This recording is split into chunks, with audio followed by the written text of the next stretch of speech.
O programa a seguir tem classificação indicativa livre.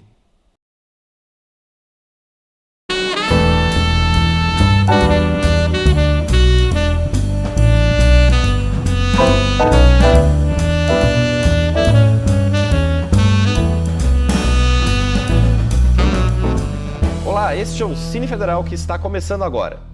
A produção audiovisual universitária tem um papel fundamental na formação de realizadores de cinema, vídeo e televisão. São inúmeros os exemplos de diretores, produtores, editores, diretores de arte ou fotografia que iniciaram suas carreiras em produções realizadas enquanto ainda estavam na faculdade.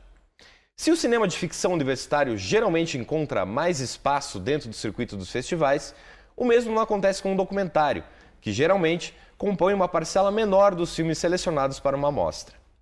Procurando dar visibilidade a esse tipo de produção, foi criado na França, em 2008, o FIDE, Festival Internacional de Documentário Estudantil. Em 6 edições, o evento já exibiu e debateu mais de 100 produções vindas de 20 países. Graças a um esforço de parceria realizado por brasileiros, desde 2013 o FIDE também passou a ter uma edição por aqui. O festival acontece esse ano a partir do dia 24 de abril, aqui em Curitiba. Serão 3 dias de exibição de documentários criados por estudantes brasileiros, ingleses, suíços, poloneses, dinamarqueses e tantos outros. Para falar sobre o FIDE, eu recebo hoje aqui no estúdio Damian Garcia, um dos organizadores do festival.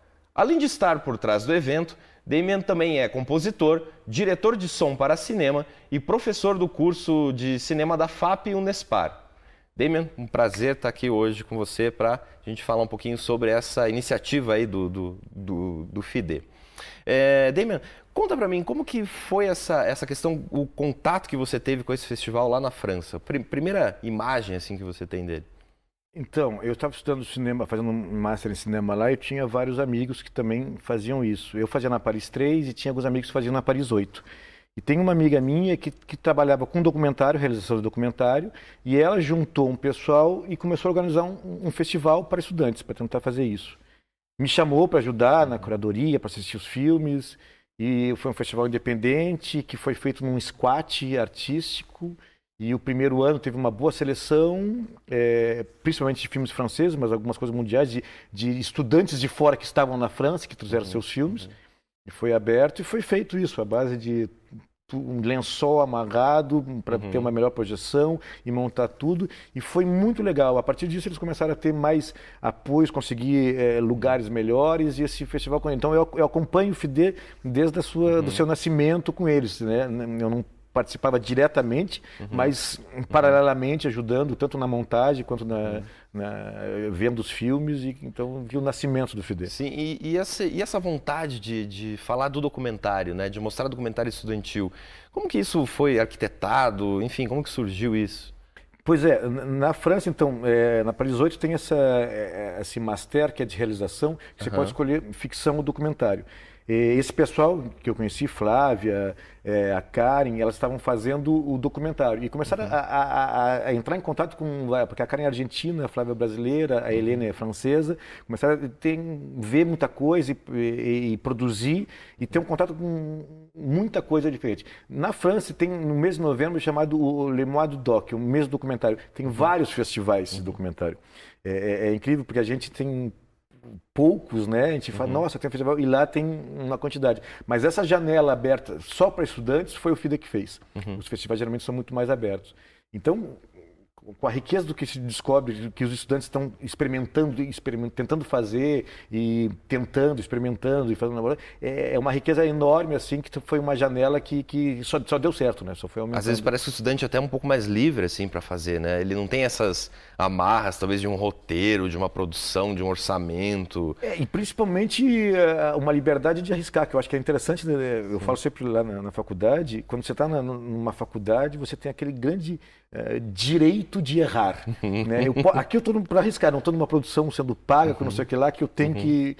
Eu posso arriscar, então as pessoas às vezes vão mais longe, vão a fundo para fazer coisa. Acho que é uma, Isso transparece nos filmes de uma forma interessante, até, né? Seja no jeito de narrar, às vezes no jeito de você posicionar uma câmera. Exatamente, experimentação bastante e trabalho, né? Tem muito trabalho. Daí você vê o outro lado, né? Que eles trabalham bastante, são estudantes que trabalham bastante conforme a escola. Você vê algumas escolas que são ligadas mais à animação, por exemplo, então você vê documentários de animação, que eles trabalham construindo em cima de depoimentos, de cartas, de entrevistas. Daí tem outras escolas que você vê que você tem um foco muito mais em cima da fotografia, daí você vai ver isso transparecendo no documentário, um trabalho de fotografia muito, muito, muito bonito. Que bacana. O documentário de animação é uma coisa até rara, né? Dentro do Brasil aqui, por exemplo. São poucos os exemplos, né? E daí depois como que foi essa transposição, né? Essa edição brasileira que vocês se propuseram a fazer ali a partir de 2013, né? Em 2012. 2012, ok, 2012. O que aconteceu, em 2011 eu voltei para o Brasil. E quando eu estava vindo, eu estava conversando com o Flávio, Helena, com o pessoal lá, e falei, poxa, eu vou sentir falta do FIDE, né? Eu estava participando das Foi tão legal lá e tal. Era tão bom, porque lá tem uma coisa, porque tem show, aqui também vai ter show, né? A gente tenta trazer isso, mas tem um dia que você passa lá. E ela falou, por que você não leva o FIDE? Falou brincando, eu falei, pô, a hora que eu vou falar, vamos pensar. A gente começou a falar. Eu cheguei aqui, né, para dar aula, conversei já com o Baggio, que é documentarista, né? O Eduardo Baggio. O Elisandro e a Mariana, que são pessoas que eu trabalho faz muito tempo. A Mariana a gente fez pós junto, ela tem um interesse por documentário grande. E joguei a proposta. Vamos trazer, tem essa proposta assim, assim, assim, assado. Daí eles falaram, vamos tentar entrar nos projetos de lei, vamos ver o que a gente consegue fazer. E daí eu tive que voltar já em janeiro de 2012 para lá. Daí conversei lá com o pessoal e falei, o povo topou, vamos tentar fazer, a gente vai entrar nos projetos de lei, provavelmente vai ser para 2013. Daí eles chegaram e conversaram comigo e falaram, você lembra de 2008, lembra do nosso primeiro FIDE que a gente fez? Lembro. Pois é, a gente fez com 200 euros. Do orçamento geral. Eu falei, entendi o recado. Vamos fazer aqui a mesma coisa. Voltei e falei, vamos fazer de qualquer jeito? Não vamos esperar, vamos fazer, vamos tentar entrar e vamos fazer. E fizemos. E é interessante, porque, é claro que fazer com estrutura é sempre bom, mas você pegar todo mundo voluntário, existe uma vontade de fazer que é muito legal. Que aconteceu no primeiro, no segundo foi mais, a gente está vendo nesse, o terceiro independente, nós estamos vendo muito mais. Então, a conversa foi assim, nós temos muito apoio deles, a gente está sempre em contato com eles, trocando filmes, trocando ideias do que fazer, mas assim que veio a edição brasileira, foi no... Certo. Eu queria trazer um pouquinho comigo. Que bacana, e veio esse mesmo espírito, né, de certa forma, então é FD, com certeza, então de alguma maneira, né, tem esse espírito bacana. E como é que vocês fazem essa seleção, né, essa curadoria aí para fazer esses 3 dias de evento? Então, a curadoria se divide em 2, na verdade, né, a gente tem a seleção que é feita aqui do FIDE Brasil, que a gente abre para a América Latina, né? A gente tem recebido filme, a gente recebeu o filme da Venezuela no passado, da Argentina, né? E estamos recebendo de Portugal, até por ser a língua portuguesa, né? E o contato que o Baggio tem de lá. E o FIDE França faz a seleção que é mundial, como eles sempre fizeram. A gente faz a nossa seleção, a nossa curadoria dos filmes nossos aqui, eles fazem a curadoria dos filmes deles lá. E como eles recebem 600 filmes, não tem como a gente ver 600 filmes, a gente pega pelo menos um primeiro corte quando cai para 50 e a partir disso a gente faz a curadoria do filme de lá para trazer para cá. Esse ano, por exemplo, eles têm 22 filmes, eu tenho a impressão, e nós pegamos 12 deles, mais 5 do convênio com o Doc Nomads, que a gente pode falar depois. Então, estamos 17 filmes de fora e daí vão ter mais 6 filmes que foram selecionados nossos daqui. Certo, que é Brasil e, digamos, América Latina. Assim. Brasil e América Latina. Foi aberto as inscrições para esse especial. E fala aí do Doc Nomads, então, é uma parte dentro, né, uma mostra paralela? Esse ano vai ter uma sessão especial, porque ano passado o nosso convidado para a abertura foi um português, o Zé Felipe Costa, que veio com o filme dele, que apresentou, esteve no debate. E a gente, com contato com ele, a gente falou sobre o Doc Nomads. A gente já teve Doc Nomads que vieram independentes, inscritos nos FIDE.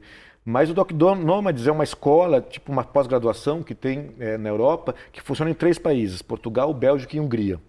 Esses 3 recebem estudantes do mundo todo e eles fazem viagem, fazem troca e produzem documentários. Pensam documentário e produzem documentários.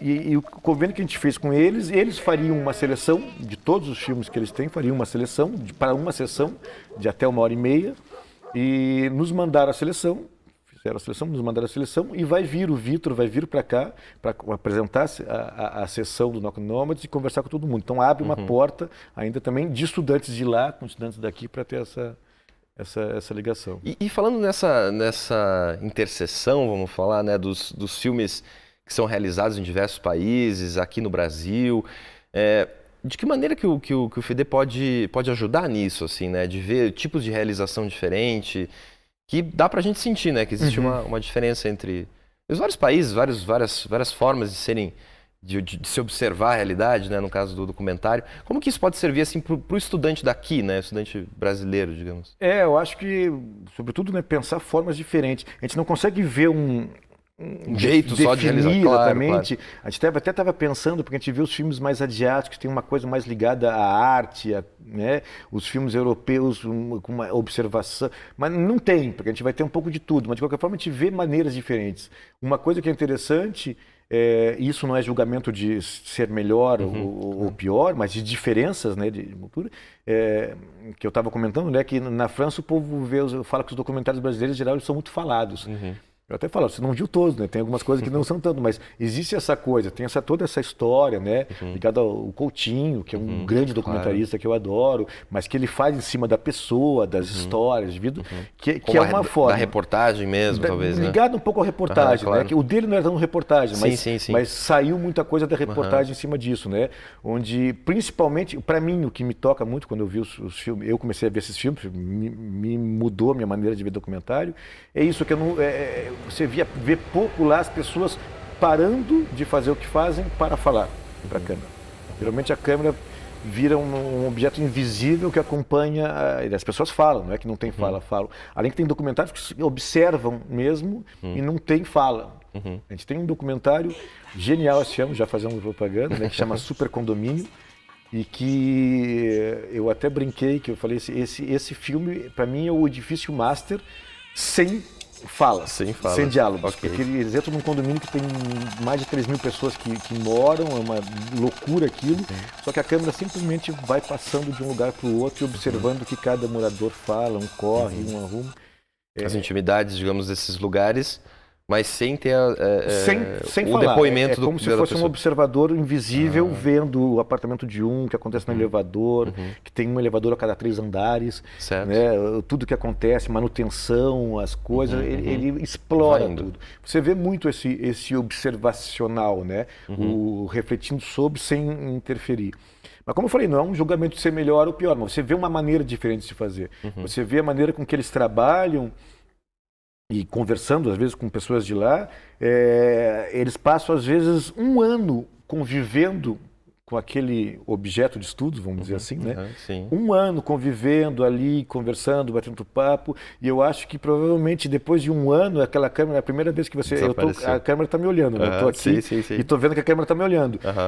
Tem uma postura diferente já, né? É uma postura diferente. Claro. No segundo dia terceiro dia, uma semana, 1 ano depois, aquilo virou paisagem. E daí, por isso que parece que a gente vê a câmera invisível, as pessoas fazem as coisas, você fala assim, nossa, parece incrível, que foi... né? Sim. Porque eu acho que tem essa relação, mas é uma forma de fazer, não é a mais certa, é uma forma de se fazer. Lembra muito lá do cinema direto, dos anos 60, talvez, né? O Fly on the Wall lá, o cara que tinha que ser uma mosquinha na parede para que as pessoas pudessem ver aquilo de uma maneira que a pessoa esquecesse a câmera, exatamente, digamos, sem né? interferir. É um jeito interessante, né? Como longo tem outro documentário, o tipo de documentário, que é o da surpresa, que é eu chegar com a câmera e pegar o negócio. São formas diferentes. E a gente vê muito formas diferentes. Uma forma é o documentário de animação. Certo. Por exemplo, que a gente tem visto bastante, teve na primeira edição do FIDE, teve na segunda, e esse ano vai ter uma também, outra. Então é interessante, porque são formas diferentes e isso abre possibilidades, né? Sim. Conta um pouco pra gente, então, o que mais que tem, assim, que outros filmes que são interessantes para serem vistos aí nesse... Eu sou bem suspeito, né? Porque conta aí aquilo que você acha que... A gente vê 120 filmes daqui, eu não vi os 50, eu vi mais, porque eu ajudo um pouco de longe na curadoria de lá, então eu vi mais de 150 filmes de lá, e a gente realmente... Claro, sem preferência, mas assim, coisas bacanas, assim. Tem esse já citou, Super Condomínio que eu falei, que é um filme que me marcou bastante. Tem outro filme que chama Waves, que na verdade e eu trabalho com som, para mim é bem forte, é um cara que trabalha com a questão do som, como é que fica a relação da gente, imagem, som e como o som interfere na nossa vida, que é muito bonito. Tem outro filme de uma polonesa que está vindo para cá, inclusive, que ela trabalha com um homem e um menino que são refugiados sérvios que tiveram que sair da Chechênia e estão na Polônia. Isso é interessante na Europa, como você vê isso. Você tem um filme alemão que se passa na Turquia com um paquistanês e um sírio, um afegão e um sírio que ajuda na passagem dos refugiados. Então você tem essa seção gigantesca de países, tem uma chinesa, né? Além que faz um filme na Bélgica, porque ela está na Bélgica e a relação dela com a língua e com a observação. Parece que a gente é meio fechado, talvez, na América Latina, né? O filme é só...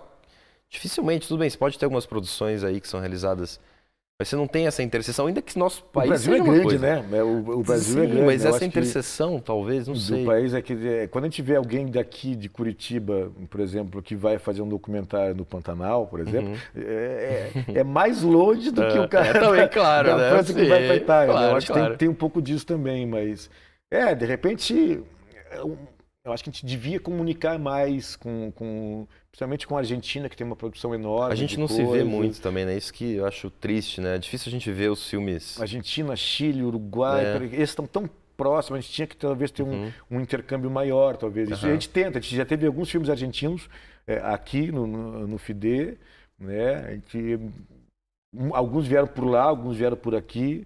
Mas eu acho que sim, eu acho que talvez, no termo geral, assim, a gente tinha que ter mais intercâmbio. Assim. Sim. E tem essa história também, né, que tem essa aluna que conseguiu vir para cá, né, vai dar uma interseção bacana, é que é sempre bom falar com quem fez o filme, né? Exatamente, ver como é que é a experiência, isso é legal, é uma diretora polonesa de uma escola, que conseguiu, né, a gente sempre fala que a gente é independente, não tem dinheiro, não pode bancar, adoraria bancar a vida de diretores, não tem como, a gente poderia oferecer nossas casas, nossos sofás, né, para receber, e essa menina conseguiu da escola dela que comprasse o bilhete para ela vir para o Brasil. Então ela vem para o filme dela, que é exatamente desses refugiados sérvios. Um filme bonito, foi feito em 16 milímetros, inclusive, está bem bonito o filme. E ela vem, vai apresentar o filme dela, vai estar com a gente, vai estar ali porque a ideia do FIDE também não é só o momento da sala de cinema.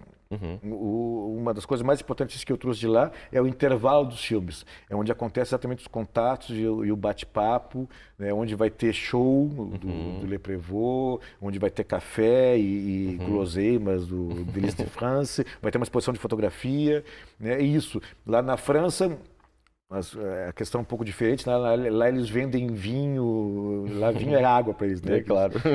Então, nos intervalos, você toma vinho, come um negocinho, discute, eles bate papo, é um espaço de convivência bem grande. Então, acho que isso é bem legal, principalmente quando tem gente de fora. Então, vai ter o português, né, do Doc Nomads aqui, vai ter essa polonesa, vai ter gente alguns outros diretores, talvez daqui que vêm, as pessoas daqui, e a ideia é ter essa troca que acontece nos intervalos, depois, na festa do FIDE, etc. E me conta uma coisa, você como compositor de trilha, enfim, ligado muito a essa parte do áudio, como que você vê isso dentro do documentário?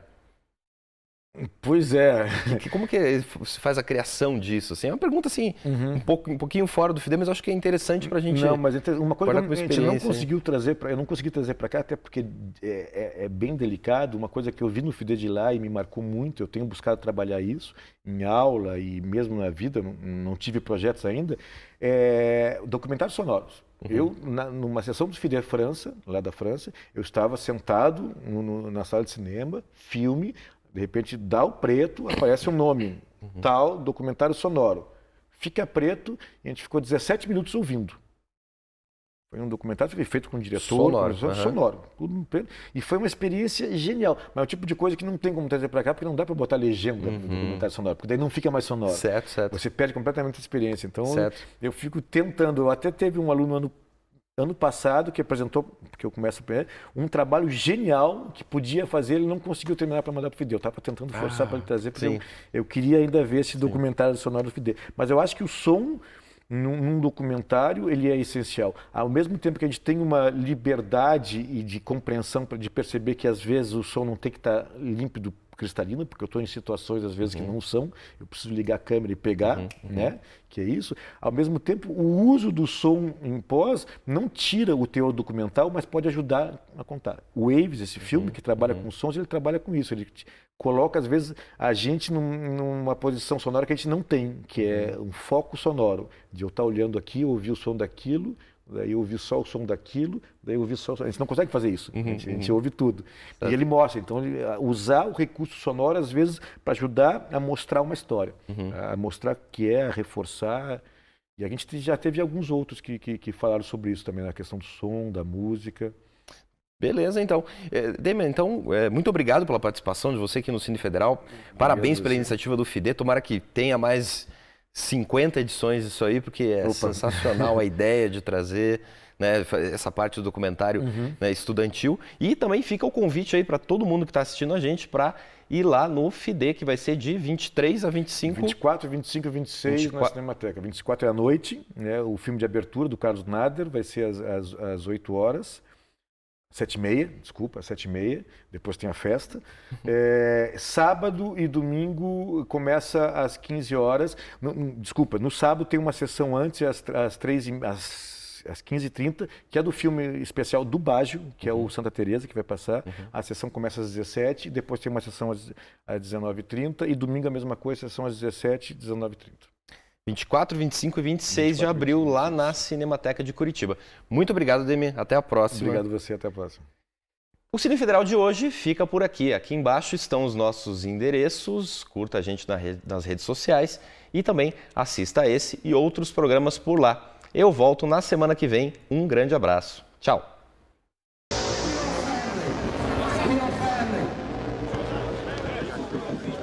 Fish